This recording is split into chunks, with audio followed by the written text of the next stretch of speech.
Thermal power plant के बारे में। अब देखिए हम दूसरी प्रेजेंटेशन लेके आए हैं, दूसरा पार्ट इसका। हमने फर्स्ट वीडियो लेक्चर में थर्मल पावर प्लांट के बारे में पढ़ा था, कैसे उसको अनलोड किया जाता है, कैसे ट्रेन से कोयला आता है थर्मल पावर प्लांट के अंदर, धनबाद से बिलासपुर से आता है, उसको उतारा जाता है, उसको धोया सुखाया जाता है, फिर छोटे छोटे टुकड़ों में तोड़कर यानी कि पुल्वराइज्ड करके उसे आगे बॉयलर के अंदर फीड किया जाता है। तो यहाँ तक मैंने बता दिया था। नाउ हम थोड़ा सा आगे इसको बढ़ाते हैं स्लाइड को। देखिए सबसे पहला जो पार्ट आता है, एक्चुअल में जो प्लांट का जो वर्क चालू होता है वो बॉयलर से ही चालू होता है।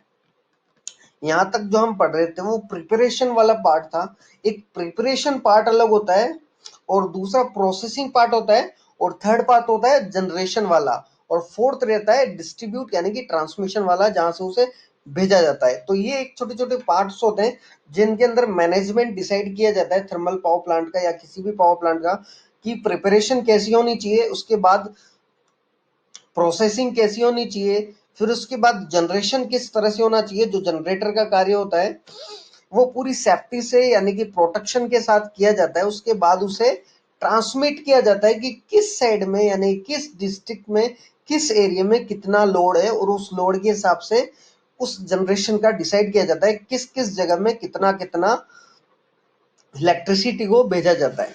तो सबसे पहले हम पार्ट स्टडी करते हैं बॉयलर की।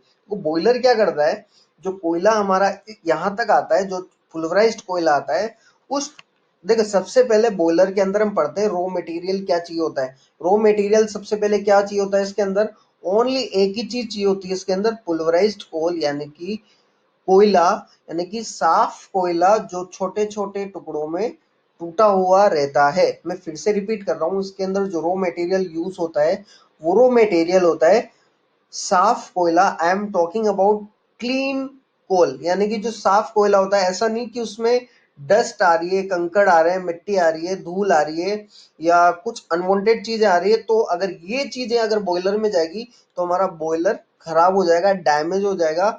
इस वजह से साफ कोयला, शुद्ध कोयला जिसे क्लीन कोल बोलते हैं, हम छोटे छोटे टुकड़ों में तोड़कर उसे आगे भेजते हैं, जिसके द्वारा क्या होता है कि जो स्टीम जनरेट होती है इस बॉयलर के द्वारा वो प्योर स्टीम बने और इफिशिएंसी उसकी जो है वो काफी अच्छी रहे। वो तभी हो सकती है जब हम इसके अंदर क्लीन कोल भेजेंगे जो छोटे छोटे टुकड़ों में टूटा हुआ रहता है। इसका जो वर्क होता है बॉयलर का, ये तो मैंने बता दिया रॉ मटेरियल क्या होता है। अब हम फंक्शन बताते हैं बॉयलर का फंक्शन क्या होता है। बॉयलर का फंक्शन जो होता है, बॉइल करता है कोल को, यानी कि बॉयलर, बॉयलर किस चीज से बना होता है, बॉइल, बॉइल करने वाला जो रहता है वो बॉयलर होता है। यानी कि वो जो कोयला जो वहां पर जा रहा है उसे गर्म करता है, और जब किसी भी चीज को हम गर्म करेंगे तो वहां से क्या बनेगी, भाप। वो भाप आगे भेजी जाएगी। अब वो कहाँ भेजी जाएगी मैं आपको बताऊंगा। तो बॉयलर का काम आपको समझ में आ गया होगा। अब नेक्स्ट पार्ट आता है टरबाइन का। इससे पहले वाला पार्ट क्या था, बॉयलर का। और बॉयलर के सबसे पहले देखो, मैं शुरू से थोड़ा सा रिपीट कर रहा हूँ आपको, बार बार थोड़ा सा अच्छे से रिमाइंड हो जाए। सबसे पहले प्रिपरेशन था, जहां से कोयला आ रहा था छोटे छोटे टुकड़ों में टूट कर, वो आ रहा था बॉयलर में। बॉयलर उस कोयले को बॉईल कर रहा था, वहां से स्टीम बन रही थी। वो स्टीम बन के बॉयलर से कहाँ आ रही है, टरबाइन पे। ठीक है।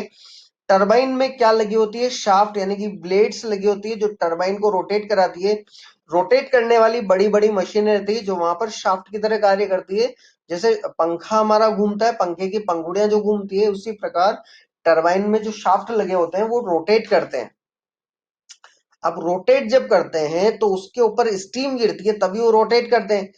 या जब कोई भी चीज रोटेट करेगी, गति करेगी, तो कैसे करेगी, जब उसके ऊपर फोर्स पड़ेगा, जब उसके अंदर कोई प्रेशराइज किया जाएगा कोई चीज को, तभी वो रोटेट करेगा।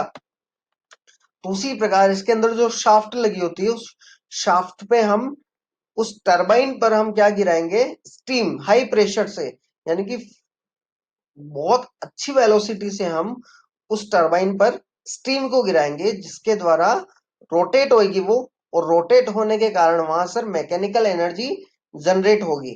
तो ये तो था इसका वर्किंग।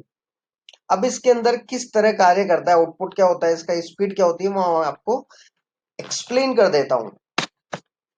देखिए इसका जो आउटपुट होता है जो इसके अंदर जो आउटपुट कहलाता है वो 110 मेगावाट का होता है, और इसकी जो स्पीड है, जिस स्पीड से रोटेशन घूमता है, इसका रोटेट करती है ये 3000 आरपीएम इसका डिसाइड किया गया है, जो कि फिक्स्ड रहता है it any cost any time.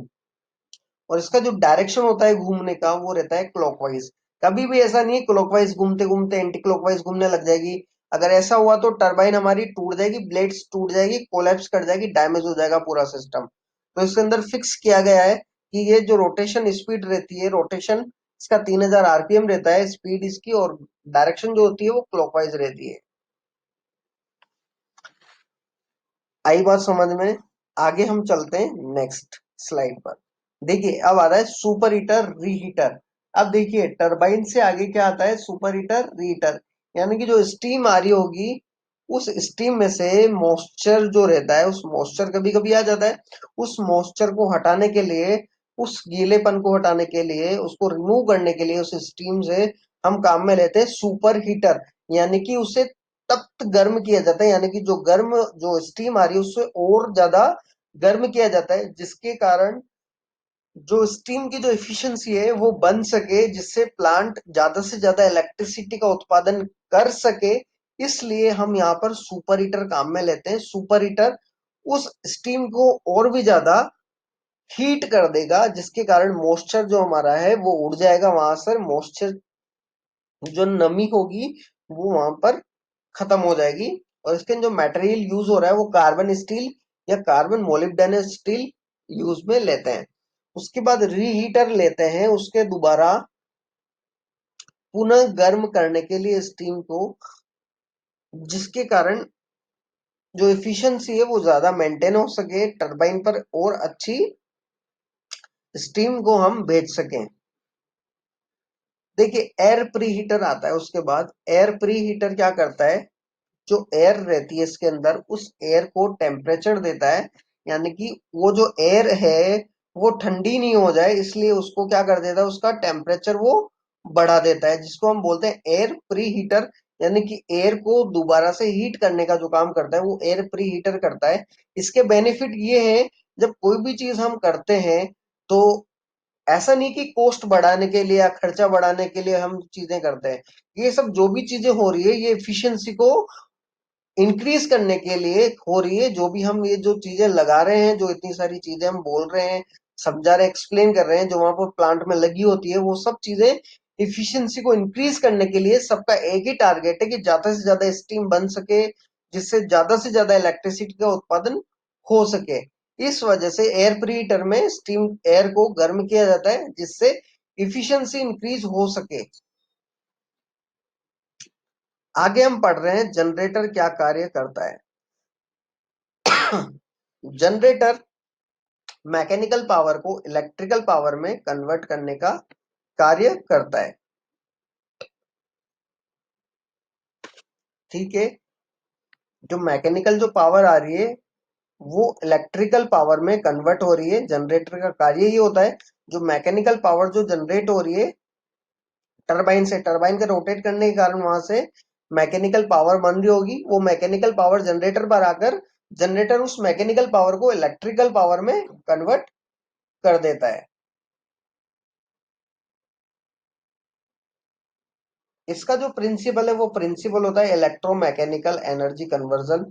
यानी कि इलेक्ट्रोमैकेनिकली कन्वर्जन टाइप इसका प्रिंसिपल होता है। देखिए इसके स्पेसिफिकेशन क्या होते हैं, सबसे इंपॉर्टेंट डेटा है इसका। जो एपरेंट आउटपुट होता है वो एपरेंट आउटपुट होता है 137.5 मेगावोल्ट एम्पियर। एक्टिव आउटपुट रहता है 110 मेगावाट। पावर फैक्टर जो इसका रहता है 0.8 या 0.85 लैगिंग के अंदर। जिसका एक्साइटेशन वोल्टेज रहता है वो रहता है 230 वोल्ट या 220 वोल्ट भी हो जाता है कई बार। रेटेड वोल्टेज जो इसका कहलाता है 11 केवी, और इसकी भी जो स्पीड रहती है वो स्पीड रहेगी 3000 आरपीएम। जो इसका जो फेस कनेक्शन रहेगा वो स्टार स्टार कनेक्शन रहता है। आगे हम बात करते हैं कूलिंग टावर की। देखिए कूलिंग टावर क्या कार्य करता है, कूलिंग से नमन समझ में आ रहा है, ये कूल करने का कार्य करता है, यानी कि किसी भी चीज को ठंडा करने के लिए कार्य करता है। देखिए मैं आपको दोबारा से फिर से एक बार थोड़ा थोड़ा रिवाइंड करा रहा हूँ। थर्मल पावर प्लांट में हम क्या ले रहे थे, वाटर और कोल। कोल का तो आपको पता है कि कोल कहाँ में काम आया, स्टीम जनरेट करने के लिए। वो स्टीम टरबाइन पर गिरती है और टरबाइन से इलेक्ट्रिसिटी बनती है। इसके अंदर 7 यूनिट कार्य करती है। इसका जनरेशन 1240 मेगावाट का, यानी कि अराउंड 1300 मेगावाट का इसका जनरेशन कहलाता है। अब देखिए इसके अंदर जो वाटर हम भेज रहे थे, वो वाटर अभी तक कहाँ काम आता है। वाटर जो इसके अंदर हॉट वाटर जो बनता है, उस हॉट वाटर को कूल करने के लिए जो प्रोसेसिंग के अंदर जो वाटर भेजा जाता है, वो कोल्ड, वो हॉट हो जाता है लास्ट में जाके। उस हॉट वाटर को कोल्ड वाटर में कन्वर्ट करने के लिए कूलिंग टावर लगा रहता है, जो उसको कूल करने का कार्य करता है। और जो इसमें शुरू में जो वाटर भेजा जाता था, वो वाटर क्या होता था, थोड़ा सा मिक्सअप हो जाता था। उसमें कई चीजें ऐसी अनवांटेड चीजें, अवांछनीय चीजें मिक्सअप हो जाती थी लास्ट में जाने के बाद, जो पीने योग्य नहीं होता था। अब ये कूलिंग टावर करता है, उसको ठंडा करके उसको प्यूरिफाई करने का काम करता है, यानी कि उस पानी को वापस से हम यूज कर सकते हैं, दोबारा से उसको प्लांट में हम भेज सकते हैं, कार्य करा सकते हैं, जिसके कारण वाटर का जो वेस्टेज है वो बच सकता है और उसकी इफिशियंसी ऑल्सो भी एनक्रीज,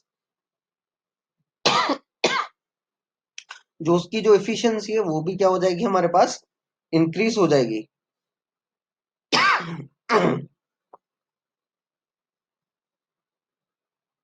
और इससे एक फायदा ये भी होगा कि इसकी जो कॉस्ट है वो भी क्या होगी, कम आती है। अब देखिए मैंने आपको बताया था इसके 7 यूनिट काम करती है।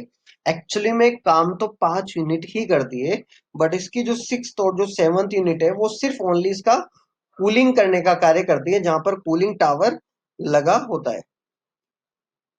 नेक्स्ट आता है इलेक्ट्रोस्टैटिक प्रेसिपिटेटर। इसका बहुत अच्छा एग्जांपल दूं कि आपको इसको समझने के लिए आप ये पूछेंगे कई स्टूडेंट, सर इलेक्ट बॉयलर हमने देखा हुआ है, टरबाइन को भी हम समझते हैं, उसको क्रशर करने का ही काम हमें पता है, जनरेटर सब चीजें हमें पता है, लेकिन इलेक्ट्रोस्टैटिक प्रेसिपिटेटर होता क्या है आज तक हमने सुना नहीं। कई स्टूडेंट्स का कहना ये होता है, तो मैं आपको बता दूं।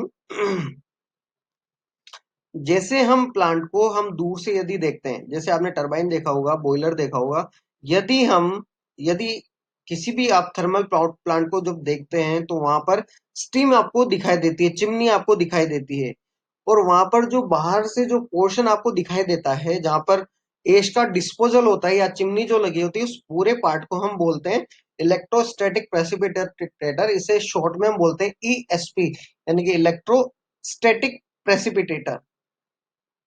अब क्या करता है ये, जब हम कोल को भेजते हैं बॉयलर के अंदर, वहां पर कोयला जलता है। अब कोयला तो जल गया, वहां से एनर्जी जो मिली वो स्टीम आगे टरबाइन पर चली गई, लेकिन आप ये सोचिए जो कोयला जला, उस कोयले को जलने के बाद वहां पर राख भी तो बनी होगी, एश जिसे हम बोलते हैं।